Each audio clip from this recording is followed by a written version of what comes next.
quelques jours, le haut-commissaire aux retraites rendra ses recommandations concernant un texte très attendu par les Français. Initialement prévu au mois de juin, reporté en septembre, puis au mois de décembre au Conseil des ministres, ce texte sera enfin étudié dans les assemblées après les élections municipales.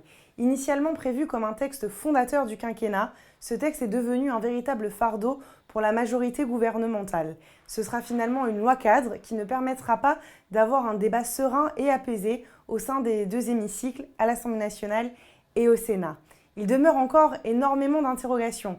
Le haut-commissaire aux retraites a évoqué un âge pivot à 62 ans, lorsque le Premier ministre, lui, parle d'un âge d'équilibre pour un départ en retraite à 64 ans. Finalement, cette réforme, c'est simplement une manière déguisée de dire que l'âge de départ à la retraite sera reporté à 64 ans.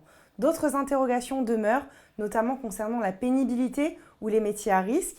Les sapeurs-pompiers, par exemple, non reconnus aujourd'hui comme métiers à risque, risquent de voir leur droit à la retraite baisser et ne pourront peut-être plus partir en retraite anticipée.